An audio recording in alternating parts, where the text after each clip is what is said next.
Hello friends, नमस्कार। आप सभी को नमस्कार, सभी का वेलकम इस क्लास में। You all are welcome to this class. Live class में जितने स्टूडेंट्स ऑलरेडी ज्वाइन कर चुके हैं, क्विकली वो कंफर्म कर देंगे आपका ऑडियो वीडियो आपको एक्सेसिबल है। All students in the live class who have already joined, please confirm quickly your audio video is accessible, it is okay. Yes, please confirm quickly so that we can start the discussion. तो चलें शुरू करते हैं friends. आज का हमारा discussion continuation में है फ्रॉम द प्रीवियस सेशन, जिसमें हम बेस बिल्डिंग क्लास कर रहे थे, मॉड्यूल ए चैप्टर 5, जिसमें हम पहले कॉन्सेप्ट को डिस्कस करते हैं, फिर क्वेश्चन को डिस्कस करते हैं। अगर आपने इससे पहले वाला वीडियो नहीं वॉच किया तो पहले उसको वॉच कर लेना। सेविंग बैंक अकाउंट के फीचर्स को और फिर BSBDA अकाउंट के फीचर्स को हमने उसमें डिस्कस किया था डिटेल के अंदर, हर पॉइंट ऑफ व्यू से। अब उससे रिलेटेड जो क्वेश्चंस हैं वो इस सेशन में पहले उन क्वेश्चंस को करेंगे और फिर अगले कॉन्सेप्ट को कवर करेंगे। तो चलिए, सेविंग बैंक अकाउंट से लेकर के जो हमारे क्वेश्चंस बनते हैं तो उनको हम डिस्कस करेंगे। Saving bank accounts can be operated as, जो सेविंग बैंक अकाउंट है उनका जो ऑपरेशन है वो कैसे कैसे किया जा सकता है। Joint account, either survivor, farmer survivor, so this is one option. Single holder, only survivor and joint, farmer और सक्सेसर, ईदर और सर्वाइवर, आइदर और सर्वाइवर, फॉर्मर और सक्सेसर या जॉइंट। तो उनका ऑपरेशन इनमें से हम किस प्रकार से कर सकते हैं। यस, बहुत ही आसान सा आंसर है। आई एम श्योर कि इसको आप क्वेश्चन को आंसर कर सकते हैं। यस, क्या आंसर बनता है इस क्वेश्चन का? I am sure you can answer this question very easily.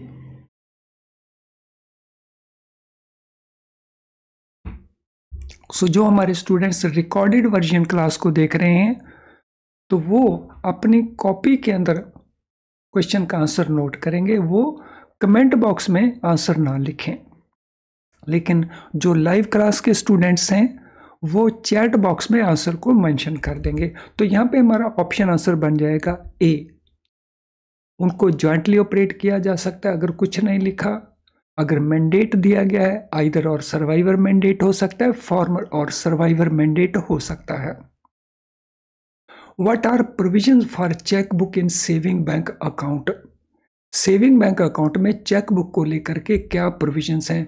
Only with cheque book account can be opened, only without cheque book account can be opened, can be with cheque book और without cheque book, and no provision relating to cheque book. तो cheque book को लेकर के किस प्रकार के provision हो सकते हैं सेविंग बैंक अकाउंट में? So banks can open accounts with cheque book facility और विदाउट चेक बुक फैसिलिटी। तो दोनों ही तरह के अकाउंट्स पॉसिबल हैं। सो ऑप्शन सी हमारा आंसर बन जाएगा। इन saving bank account cash withdrawal with withdrawal slip is allowed when accompanied by. Saving bank account में अगर कैश विड्रॉल हमने अलाउ करनी है विड्रॉल स्लिप के द्वारा, तो विड्रॉल स्लिप के साथ कौन सा डॉक्यूमेंट अकम्पनी होना चाहिए? अकाउंट स्टेटमेंट साथ में हो, आईडी प्रूफ साथ में हो, पासबुक साथ में हो या चेक बुक साथ में हो।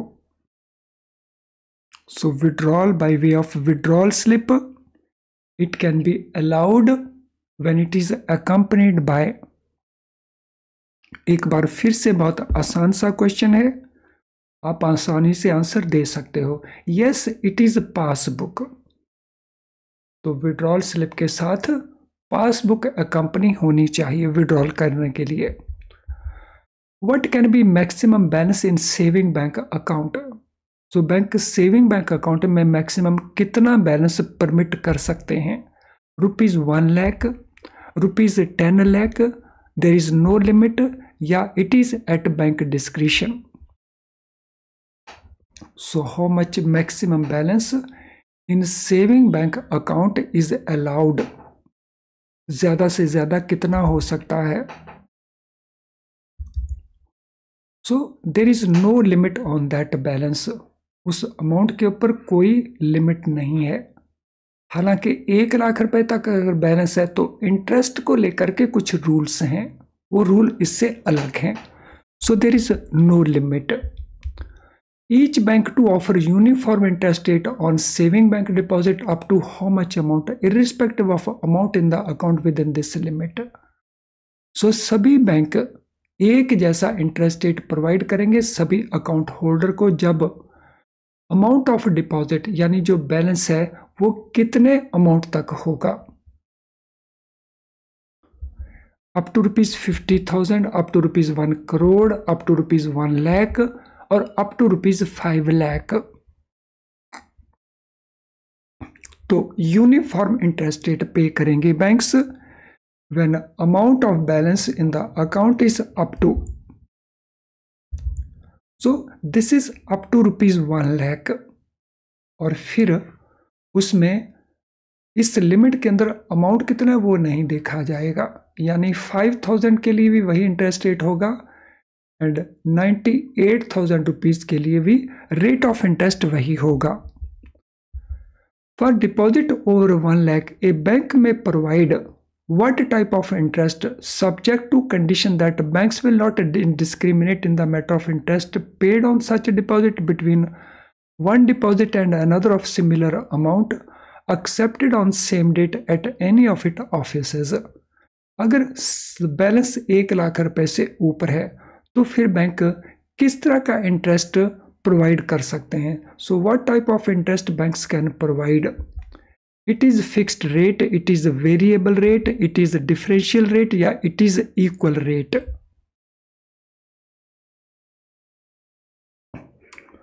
तो इनमें से वो किस प्रकार का इंटरेस्ट रेट प्रोवाइड करेंगे, fixed rate, variable rate, differential rate या equal rate. So what shall be the answer for this question, क्या आंसर रहेगा इस क्वेश्चन के लिए। तो it is differential rate of interest. So it can be different rate of interest, लेकिन उसकी भी कंडीशन है, तो इसमें भी डिस्क्रिमिनेट नहीं किया जाएगा between one account holder to another account holder for similar amount. Minor aged above how many years can open and operate a saving bank account independently? Some banks may fix a higher age for opening account. तो हमने बताना है minor का as कितना होगा for self operated and opened account, 5 years, 8 years, 10 years और 12 years। बहुत ही आसान सा क्वेश्चन है। I think each one of you will be able to answer this question. Recorded video watch करने वाले स्टूडेंट अपनी कॉपी में आंसर को नोट करेंगे और फिर चेक कर लेंगे विद द गिवन आंसर। वो कमेंट बॉक्स में आंसर को टाइप नहीं करेंगे। सो इट इज 10 years, 10 साल।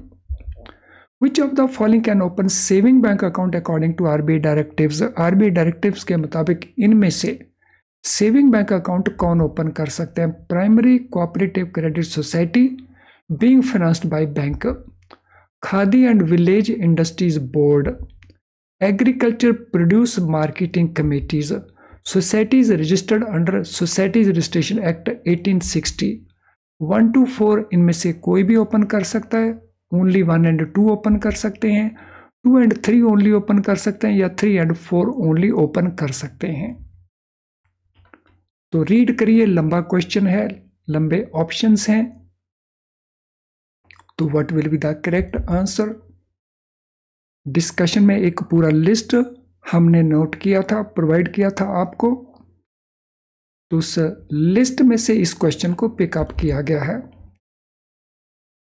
तो इनमें से कौन खोल सकते हैं? Primary cooperative credit societies financed by bank open कर सकती हैं, khadi and village industry boards open कर सकते हैं, एग्रीकल्चर प्रोड्यूस मार्केटिंग कमेटी ये भी ओपन कर सकते हैं, सोसाइटीज जो रजिस्टर हुई हैं सोसाइटी रजिस्ट्रेशन एक्ट 1860 के अंदर वो भी ओपन कर सकती हैं। तो this mean our option answer is A. So this is our answer. Which can not open saving bank account according to RBI directions.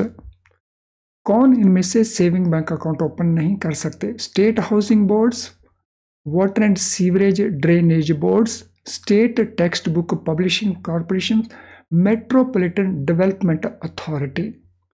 और ये हमारे ऑप्शंस हैं 1 to 4, 1 and 2 only, 2 and 3 only, या 3 and 4 ओनली। इनमें से कौन saving bank account open नहीं कर सकते? ऐसे ही क्वेश्चन वहां पेपर में पूछे जाते हैं। तो देखिए कौन ओपन नहीं कर सकते। अगर वो लिस्ट हमारे पास है, लिस्ट को हमने ठीक से पढ़ा है, तो फिर इस क्वेश्चन को आंसर करने में आपको डिफिकल्टी नहीं आएगी। लेकिन अगर आपने इससे पहले वीडियो को वॉच नहीं किया है अभी तक, तो फिर आपको डिफिकल्टी आएगी। तो इसमें स्टेट हाउसिंग बोर्ड ये ओपन नहीं कर सकते, वाटर एंड सीवरेज या ड्रेनेज बोर्ड्स ये भी ओपन नहीं कर सकते, state text book publishing corporation ये भी नहीं कर सकते, मेट्रोपॉलिटन डेवलपमेंट अथॉरिटी ये भी नहीं कर सकते। तो that mean option A will be our answer. Next question,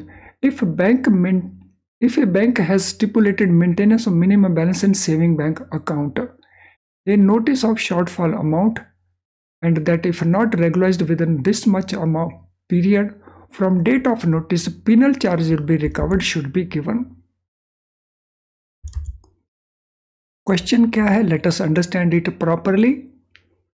If a bank has stipulated maintenance of minimum balance, अगर किसी बैंक में ये रूल है कि minimum balance saving bank account में मेंटेन करना होगा, तो पेनल्टी रिकवर करने से पहले एक नोटिस देना होगा, जिस नोटिस में कस्टमर को बताया जाएगा कि आपने अगर रेगुलराइज नहीं किया विद इन दिस पीरियड तो हम पेनल्टी रिकवर करेंगे। So what is that period?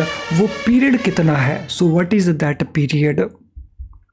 15 days का पीरियड है, 1 मंथ का पीरियड है, 2 मंथ्स का पीरियड है, या 3 मंथ्स का पीरियड है? सो how much is that period?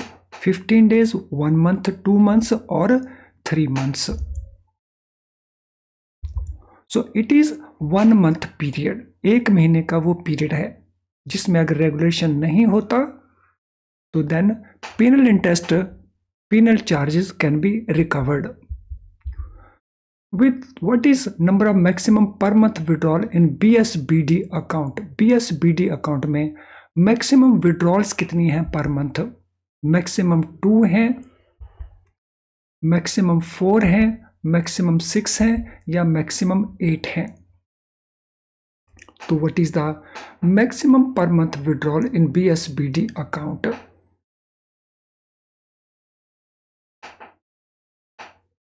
तो yes, what is the answer? So answer इसमें कोई भी नहीं है, because there is no restriction on the maximum per month number of withdrawals. It is minimum per month withdrawals in the BSBD account according to the text in the book. तो यहाँ पे minimum 4 withdrawals हैं। तो अगर minimum word होता तो फिर हमारा आंसर 4 होता। It is a minimum 4 withdrawals. If a customer maintains more than 1 BSBD account, one of these is to be closed maximum within how much period? अगर किसी पर्सन के एक से ज़्यादा BSBD अकाउंट है बैंकिंग सिस्टम के अंदर, तो उसको उनमें से एक को रखना होगा, बाकियों को क्लोज करना होगा। तो कितने पीरियड में क्लोज करना होगा? 15 डेज में, 30 डेज में, 45 डेज में, या 60 डेज के अंदर?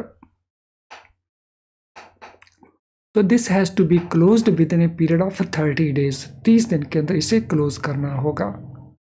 यानी पूरे बैंकिंग सिस्टम में केवल एक BSBD अकाउंट मेंटेन हो सकता है। तो चलिए अब हम चलते हैं फिक्स्ड डिपॉजिट के फीचर्स क्या हैं उसको। Fixed deposit, so fixed deposit the deposit of a specified sum of money placed with the bank for a specified period are called fixed deposit. So fixed deposit क्या होते हैं? Fixed deposit specified amount के होते हैं, that is number 1. These are placed for a specific period. तो इन deposit को हम कहते हैं फिक्स्ड डिपॉजिट, यानी इसमें हमारे पास 2 फीचर्स हो गए. एक होगा स्पेसिफाइड अमाउंट और दूसरा होगा specified period. These deposits may be accepted for days, for months, for years. तो इन डिपॉजिट को हम स्पेसिफाइड पीरियड के लिए एक्सेप्ट करते हैं. सो स्पेसिफाइड पीरियड में भी in terms of number of days. जैसे बैंक्स में भी offering 1 days deposit, 2 days deposit, 3 days deposit. तो इस प्रकार से तो डिपॉजिट मंथ्स में भी हो सकते हैं, 11 month deposit, 5 months deposit. Years में भी बैंक्स ऑफर कर सकते हैं और उनका कॉम्बिनेशन भी हो सकता है. So it can be a combination of that. For example 2 years, 6 months, 11 days deposit. तो it can be like this also. हालांकि नॉर्मली बैंक इस प्रकार से ऑफर करते नहीं है, but still it could be. For example अगर कोई बैंक ऑफर करता है 666 डेज का डिपॉजिट, तो जब हम इसको ईयर्स में कन्वर्ट करेंगे, मंथ्स में कन्वर्ट करेंगे, तो it will be something like this only. Minimum period for fixed deposit at present is 7 days according to RBI directions, and maximum period is normally 120 months according to IBA advice. Deposit का जो minimum period है FD case के अंदर, तो minimum 7 days है और ये prescription किसका है? तो it is according to RBI direction. और मैक्सिमम के लिए RBI का डायरेक्शन नहीं है, तो वहां पे IBA का एडवाइस है. तो maximum it could be for 10 years, that is 120 months. Now, amount of fixed deposit. Fixed deposit can be accepted for any amount. तो फिक्स्ड डिपॉजिट में अमाउंट कुछ भी हो सकता है, लेकिन deposit of ₹2 crore and above in case of scheduled commercial banks other than RRB and small finance banks, and those of ₹100 lakh and above in case of RRBs, so उनको हम bulk deposit consider करेंगे. अब यहाँ पे हमारे पास term आ गया है fixed deposit के अंदर, बल्क डिपॉजिट किसको कहेंगे? सो बल्क डिपॉजिट का हमारा क्राइटेरिया है सिंगल टर्म डिपॉजिट का. अगर वो सिंगल टर्म डिपॉजिट है जिसमें बैलेंस कमर्शियल बैंकों में और स्मॉल फाइनेंस बैंकों में 2 crore या उससे ऊपर हो, तो उसको बल्क डिपॉजिट कहेंगे. लेकिन RRBs के केस में अगर वो 1 crore या उससे ऊपर हो, तो उसको हम बल्क डिपॉजिट कहेंगे. RRB के केस में previously it used to be 15 lakh, but from October 23, तो this has been raised to ₹100 lakh. तो इन डिपॉजिट को हम बल्क डिपॉजिट्स कहेंगे. एंड बल्क डिपॉजिट के ऊपर डिफरेंशियल रेट ऑफ इंटरेस्ट पे करना अलाउड है. So on bulk deposits differential interest rate can be paid. और क्या फीचर्स हैं फिक्स्ड डिपॉजिट्स के? Banks are required to issue term deposit receipt indicating there in full details. सो बैंकों को परमिट नहीं है कि वो टर्म डिपॉजिट रिसीट इशू करते समय कुछ डिटेल्स को वो फिल ना करें, तो उनको पूरी डिटेल्स फिल करनी है. पूरी डिटेल जैसे there must be in whose name the deposit has been issued, उसका यूनिक अकाउंट नंबर होना चाहिए, अमाउंट कितना डिपॉजिट करवाया है that should be mentioned, maturity amount कितना बनेगा that should be mentioned, date of issue that should be mentioned, period of deposit that should be mentioned, due date कौन सी होगी that would be mentioned, applicable interest rate कितना होगा that would be mentioned, nomination register किया गया है या नहीं किया गया, दैट वुड बी मेंशन्ड।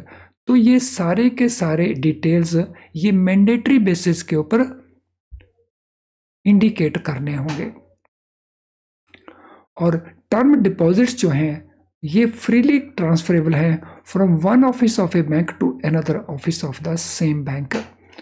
एक ही बैंक के अंदर टर्म डिपॉजिट को हम फ्रीली ट्रांसफर कर सकते हैं, लेकिन एट द सेम टाइम इसका एक और इम्पॉर्टेंट फीचर है, तो this deposit is non transferable.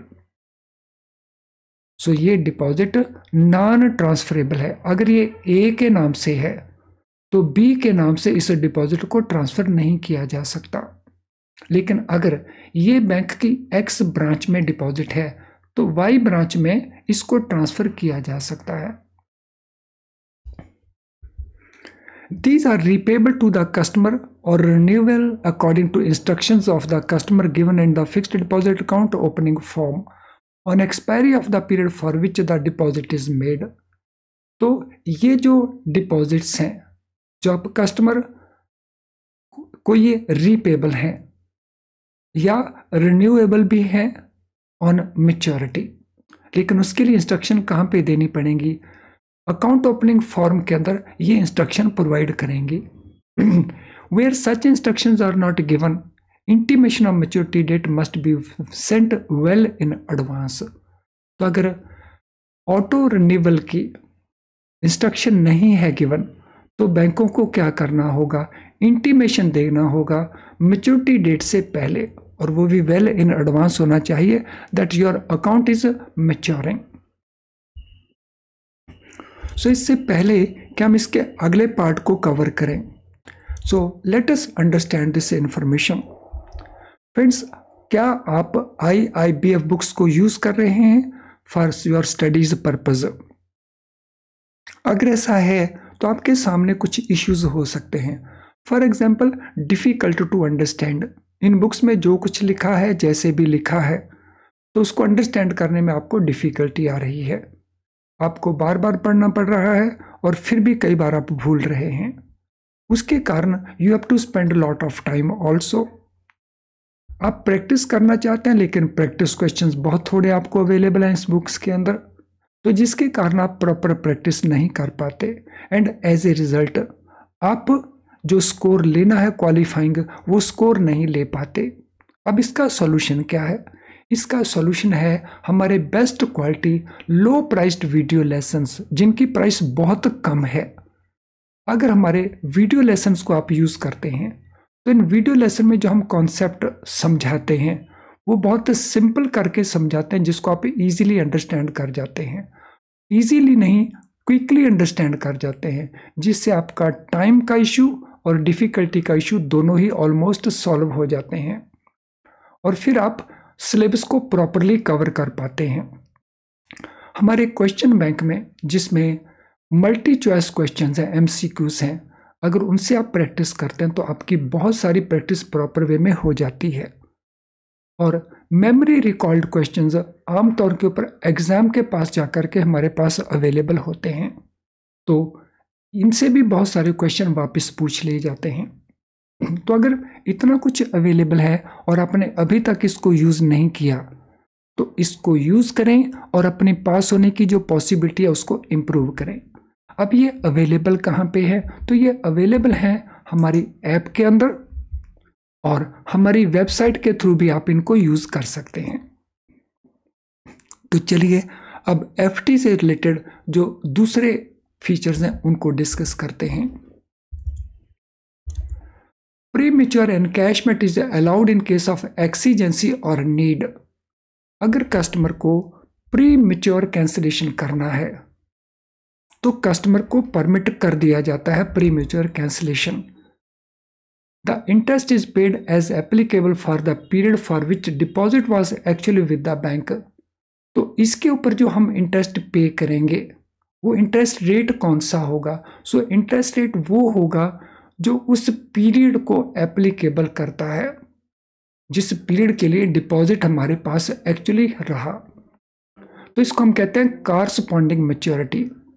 तो जो इंटरेस्ट रेट पे किया जाएगा प्रीमेच्योर कैंसिलेशन के केस में वो कॉरस्पॉन्डिंग मैच्योरिटी के इक्विवेलेंट का इंटरेस्ट रेट पे किया जाएगा, माइनस उसमें पेनल्टी रिकवर कर ली जाएगी on that rate according to bank policy. So bank ने जो पॉलिसी बनाई है उसके मुताबिक अगर 3 साल का ये डिपॉजिट था और 1 साल के बाद इसको कैंसिल करवाया जाता है तो कॉरस्पॉन्डिंग मैच्योरिटी कितनी बनी, 1 ईयर, और 1 ईयर का जो प्रिवेलिंग इंटरेस्ट रेट है तो वो रेट को देख लिया जाएगा और उसमें से पेनल्टी को डिडक्ट कर लिया जाएगा। Banks can offer term deposit without premature withdrawal option also. So bank दोनों ही तरह के टर्म डिपॉजिट इशू कर सकते हैं। वो टर्म डिपॉजिट जिसमें प्रीमेच्योर पेमेंट की फैसिलिटी अवेलेबल होगी और वो टर्म डिपॉजिट भी जिसमें प्रीमेच्योर पेमेंट की फैसिलिटी अवेलेबल नहीं होगी, यानी मैच्योरिटी से पहले आप कैंसिल नहीं करवा सकते। और यहाँ पे बैंक का रूल क्या है, the term deposit of individuals held singly or jointly for ₹100 and below, 100 lakh and below, so they must have premature withdrawal facility. So अगर डिपॉजिट का अमाउंट 1 करोड़ या उससे नीचे है तो वो डिपॉजिट आप विद प्रीमेच्योर विड्रॉल फैसिलिटी ही ऑफर कर सकते हैं। In previously this amount used to be ₹15 lakh, लेकिन according to RBI direction dated 26th of October 23, तो ये 15 लाख के अमाउंट को अब इंक्रीज कर दिया है ₹1 करोड़। तो ये इम्पॉर्टेंट चेंज भी है और इम्पॉर्टेंट क्वेश्चन भी है। देखिए जितने भी हम यहाँ पे फीचर्स को नोट कर रहे हैं, डिस्कस कर रहे हैं, ऑलमोस्ट सभी फीचर्स के तकरीबन क्वेश्चंस बनते हैं। अगर आपने इन डेप्थ इनको स्टडी किया हो तो फिर पेपर में जो क्वेश्चन पूछे जाएंगे उनमें हमें किसी प्रकार की कोई डिफ़िकल्टी नहीं आने वाली है। डिफ़िकल्टी तभी आती है जब हम बेस बिल्डिंग को भूल जाते हैं, हम केवल क्वेश्चंस को करके पास होने की कोशिश करते हैं। नो टर्म डिपॉजिट्स के ऊपर इंटरेस्ट के क्या प्रोविजन है। Bank should have a comprehensive policy on interest rate on deposit approved by board of directors. तो बैंक के पास इंटरेस्ट रेट पे करने की एक कॉम्प्रिहेंसिव पॉलिसी होनी चाहिए। और ये पॉलिसी को अप्रूव कौन करेगा, ये पॉलिसी को बैंक का बोर्ड अप्रूव करेगा या एक committee of the board approve करेगी जिसको बोर्ड ने उस प्रकार की पावर्स डेलीगेट कर रखी हों। Rate shall be uniform across all branches and for all customers. ये जो रेट ऑफ इंटरेस्ट अप्रूव किए जाएंगे वो यूनिफॉर्म होने चाहिए सभी ब्रांचेस के अंदर भी और सभी कस्टमर के लिए। There shall be no discrimination between deposit of similar amount accepted on same date at any of the bank branch. तो डिस्क्रिमिनेशन नहीं होना चाहिए, एक ही जैसे अमाउंट के ऊपर रेट ऑफ इंटरेस्ट के लिए, एक ही डेट को जो डिपॉजिट एक्सेप्ट किया गया उसके लिए, या बैंक के अलग अलग ऑफिसेस के अंदर, यानी ये यूनिफॉर्म होने चाहिए। मींस यूनिफॉर्म होने चाहिए, डिस्क्रिमिनेशन नहीं होना चाहिए।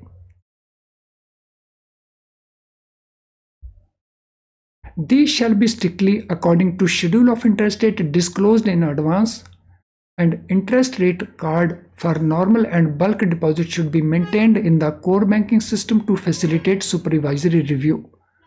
ये इंटरेस्ट रेट का जो शेड्यूल है बैंक का वो बैंक को डिस्क्लोज करना होगा एडवांस के अंदर। सो नॉर्मल डिपॉजिट के ऊपर इंटरेस्ट रेट क्या होंगे और बल्क डिपॉजिट के ऊपर इंटरेस्ट रेट क्या होगा, ये बैंक का कोर बैंकिंग सिस्टम में ज़रूर मेंशन होना चाहिए ताकि सुपरवाइजरी रिव्यू, ताकि जो रिजर्व बैंक है वो इसको रिव्यू कर सके। This can not be negotiated with the depositors. तो इन इंटरेस्ट रेट को डिपॉजिट के साथ नेगोशिएट नहीं किया जा सकता। This should be reasonable, consistent and transparent and available for supervisory review और स्क्रूटनी। तो इस पॉइंट को ऑलरेडी हमने ऊपर 3 नंबर पॉइंट में डिस्कस कर लिया है।